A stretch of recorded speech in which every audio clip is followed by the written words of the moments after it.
Now let's welcome WalletMax's very own founder and chief sustainable innovation officer. Bhuva is a FinTech and AI transformation entrepreneur who is passionate about ESG inclusion, sustainable digital innovation, and climate-friendly investing. With an MBA from Columbia University and as a senior director from Capgemini, she has managed diverse global teams and launched several financial products across investment banking, capital markets, credit risk payments, and regulatory compliance. Today, Bhuva is here to teach us about the circular economy and how you can leverage it into transformation into a greener, cheaper, and simpler lifestyle. Thanks everyone for joining. Hopefully you can see my screen. Let me know if not. We can see it. All right. I'm the founder at WalletMax, and thanks for joining us today. At WalletMax, we partner exclusively with women-led startups to grow their social impact and revenue simultaneously. We work across climate innovation, economic inclusion, and ESG risk with AI analytics. So one thing that came up when we wrapped up Climate Week New York last month. So we saw so many climate activists calling for emergency action in many places, not only in New York, but everywhere. And all of us have come across multiple events. We heard about the diversity of solutions presented and so on and so forth. In fact, I also partnered with Columbia Climate School, which is the world's first of its kind.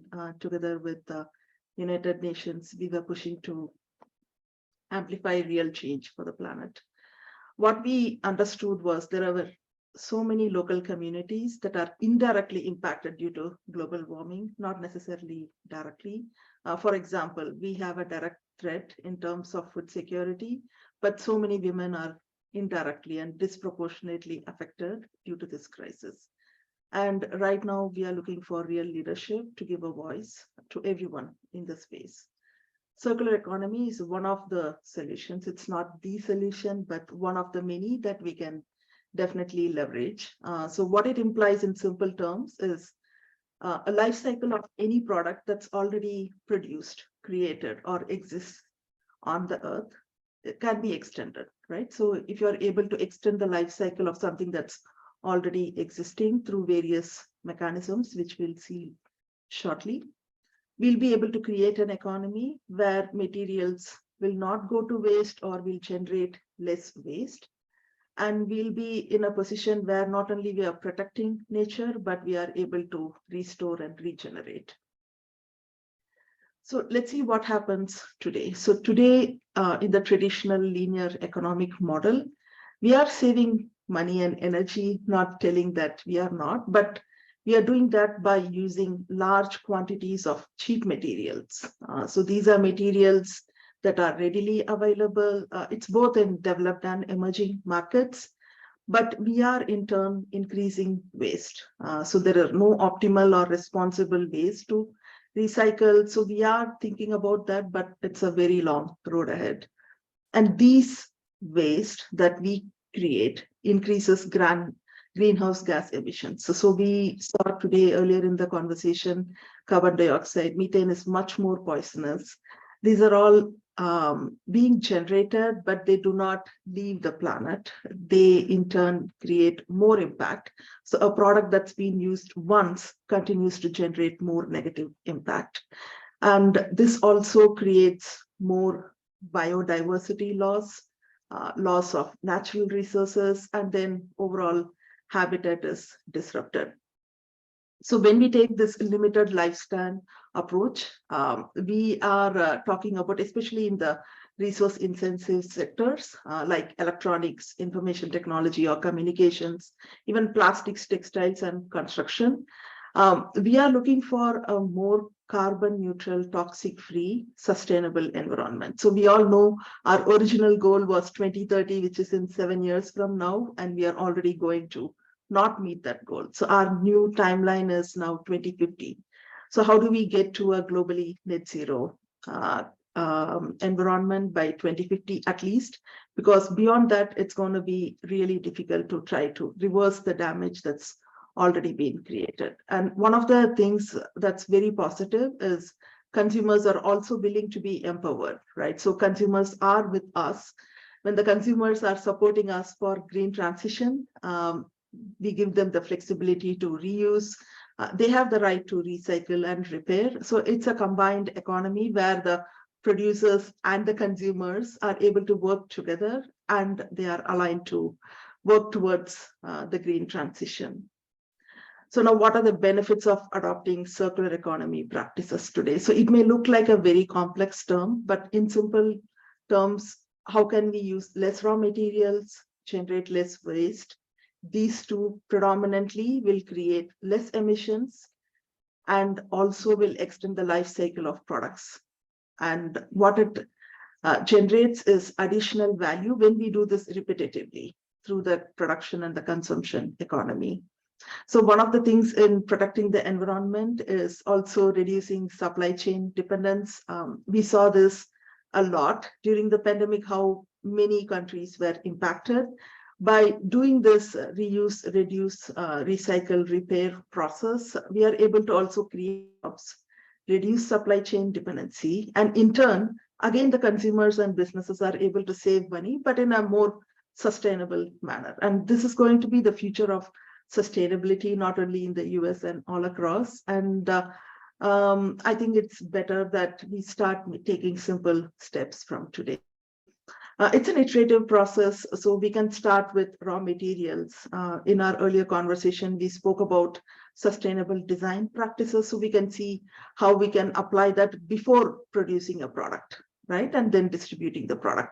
So once the product is it's in the consumer's hands, we should give simple ways for them to recycle, reuse, or even give them better ways to repair the product so that the life cycle can be extended. But it's only up to a certain point. Once the life cycle cannot be extended any further, what we can do is how do we collect it more responsibly, recycle it more manageably, and also there will be residual waste. So we are not aiming for a zero waste economy, rather some residual waste that will be generated should be managed more responsibly and sustainably, right? So once this automation is applied to many industries, factories, small businesses everywhere, you just do it once and it's going to stay forever. It's not like you have to continue to keep automating every new practice. Right. So that's why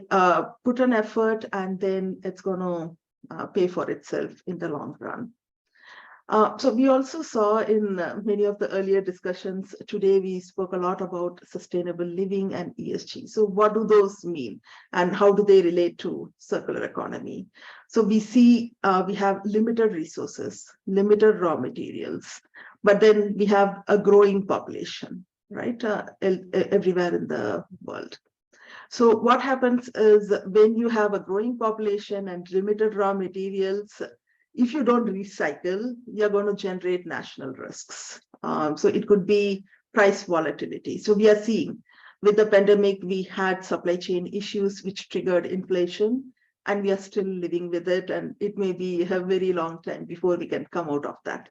So we will have issues with import and export. There will be product shortages, especially for critical products, let's say a battery or electric product that's really required in a medical field, right? So it's not only about an optional way of doing things, rather it's a necessity. When shortage of product and raw materials occur, the future generation will not even have ways to get the product, regardless of how much money you're willing to pay.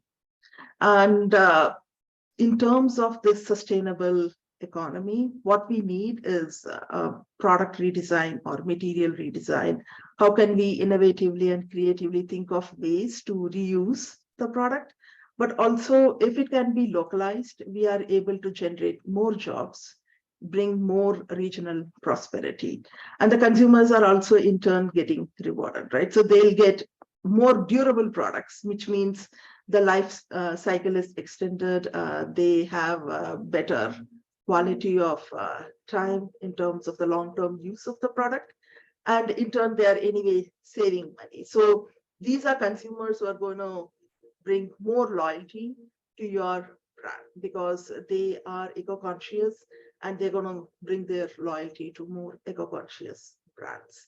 On the other hand, this is not just going to happen between businesses and consumers. We also have ESG in place. So ESG is nothing but environment, social, and governance regulations. So these are employed by the governments, regulators, as well as businesses. We spoke about a lot of businesses today.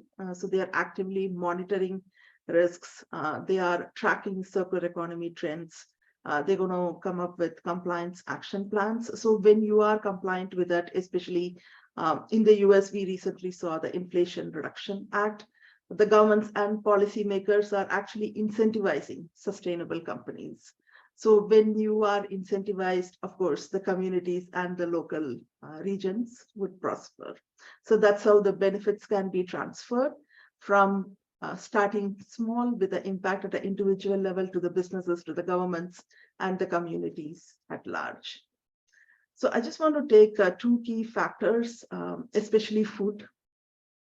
Very, very important, right? So it's a basic necessity, but then the entire food value chain, we've had a lot of challenges in addition to medical and other product supply shortages we have seen during the pandemic, and even now there is a disruption in the food supply beyond the basic necessity, right? So there are ways to bring in better food practices in terms of regenerative agriculture, right? So it's a place where we can produce food, but also you can capture carbon.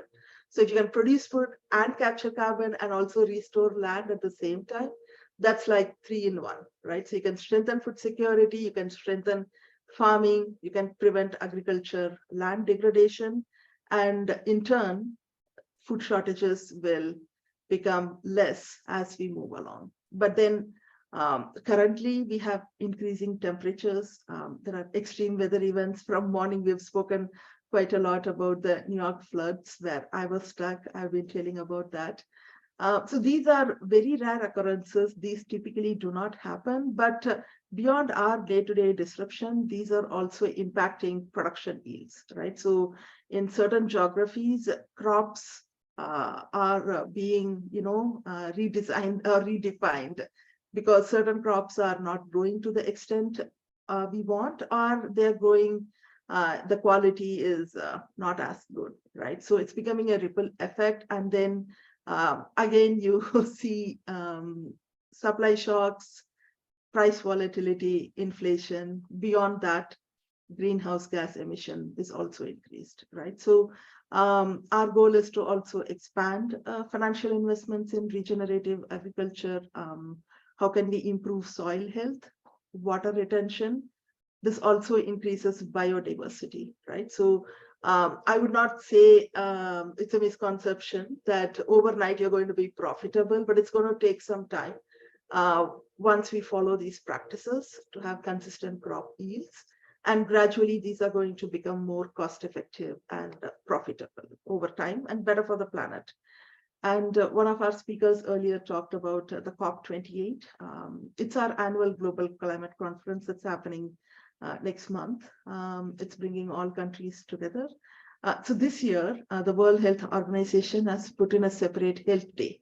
So it's dedicated to finding proactive solutions for health challenges due to climate crisis and food insecurities. So it's beyond, let's say, a climate event happening in some region, rather it's affecting globally to the basic necessities in terms of food and health as well. Now, since we spoke about health and food, which are very important to, let's say, a smart city of the future, there is a key aspect to smart city building or living in a smart city, right? So what's a smart city? Basically has better infrastructure, sensors, and real-time management of climate risk, as well as in real time able to mitigate it with less human intervention.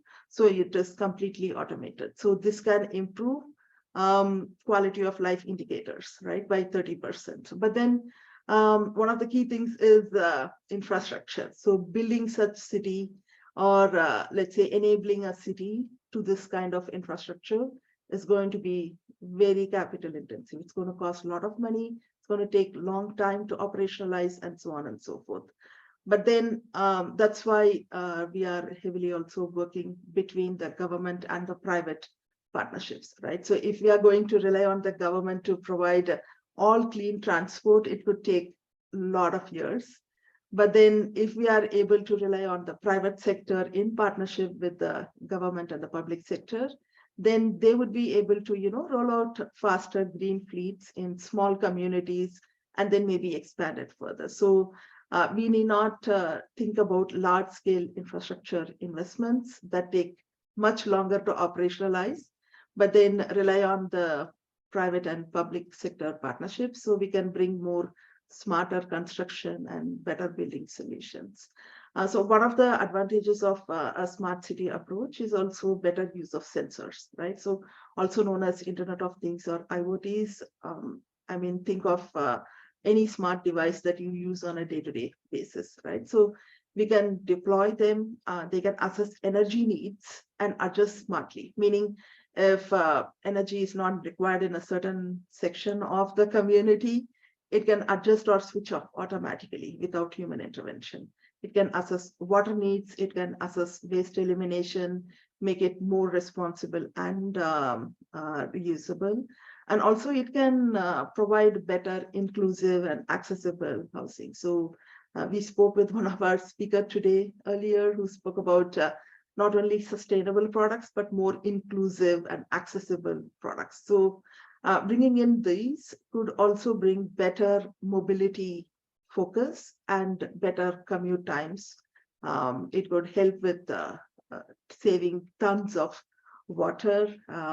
It could also provide better emergency response times, so on and so forth, right? So that's one of the thoughts. And again, I just want to emphasize in closing, we do have so many solutions like circular economies, regenerative agriculture. These can restore and repair our planet. So we are beyond a point of where protecting is the primary, rather now we have to work towards restoring and repairing our planet, and also building sensors and smart cities and bringing in more digital intelligence to the existing urban platforms is going to only help us do more with less. So I just added a quote here. So if it cannot be reduced, refurbished, refined, or composted, then that product should never be built or cannot exist on the planet.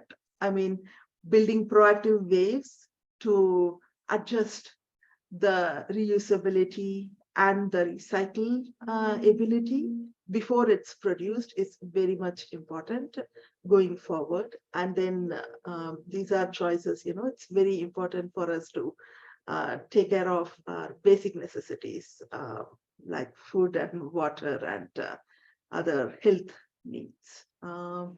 So with that, I want to thank everyone for joining in. Keep in touch with the Wallet Max Eco Business Summit. We have Planet Positive Awards 2024 coming up, where you can connect with emerging startups that are driving circular economies already. And you can also learn about more sustainable solutions towards green transition. And we're also building a community of innovators. So we saw in our discussion today, it's about mutual sharing and collaborating to get to where we want to be.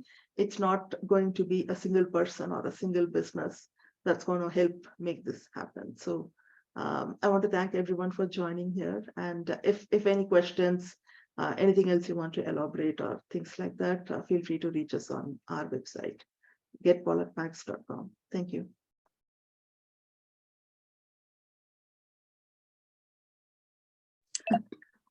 It looks like we do have a question. Some people say that America's recycling system is broken. How do you recommend the general public to go about recycling? Yeah, not only America, but the global recycling system, right? So start small. We heard a lot of great discussion points today. So I'd maybe summarize that into 3 major points, right? So everyday food causes greenhouse gas emissions, and they are going to be in the planet even after you have disposed them if they are not recycled or composed properly. So making conscious decisions in terms of where to put your waste into what kind of a trash bin is important. Number two is if a product is not recyclable or sustainable, if we are as consumers not purchasing it or supporting it, then the production process will automatically improve, right? So that's the way to go, because there is some greenwashing happening, but there are a lot of quite good businesses that are taking the right steps. But if we come across anything, it's also our responsibility to stop or avoid or minimize use. So that gives an indicator to the production business to stop with that, right? And lastly, definitely trying to educate and have awareness between yourself and your communities is critical, because like many speakers spoke today, I also think education and creating awareness is really important, because unless that education or awareness is available, any solution you propose may not work for many people. So I think spending time to educate and getting awareness on what to do, how to do, even simple steps would be a third point. We have another question. And how can the average person find more reliably sustainable solutions or products to support their daily life? As you mentioned, do more with less. Yeah. So that's why we are establishing sustainable marketplaces, right? So it's going to be difficult for an average consumer. We saw earlier to do a lot of research, find the product,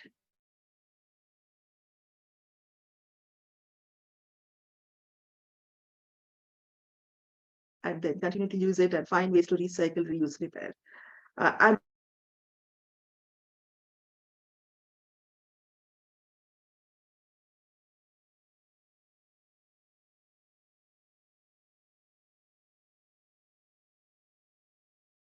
so one of the examples I can think of is Hive Brands. It's like an Amazon, but for sustainable products. So you can be confident that they sell certified sustainable products. So less research on your side, and then you're more sustainable, and then you're not also supporting certain unsustainable practices from Amazon. Any other questions from anyone?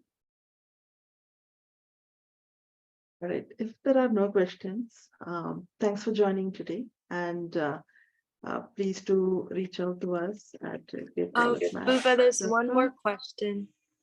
In your opinion, what is the most enjoyable and least enjoyable thing about working in the impact/sustainability space? So the most enjoyable is it doesn't feel like work, because you're doing something that makes you feel better and makes the planet feel better, the community feel better for your family and friends. So that's the most enjoyable thing. The least enjoyable, of course, is there are so many hindrances in trying to make this happen, right? So first, we have to make people aware that this is a problem. Second, we have to make people aware this is not a future problem, but this is a today's problem. And third is we need a lot of support from the government and the public organizations or non-profit organizations like United Nations and so on, because it cannot be done by a single person or a single business. So it's very essential to also collaborate and form communities. Otherwise, you may be doing something that might not either impact on a large scale, or most people may not be aware that there is an impact that you're having on the planet. Again, thanks everyone for joining. Reach out to us at getwalletmax.com if you need more information, and definitely do apply for our awards happening April 2024. Thank you.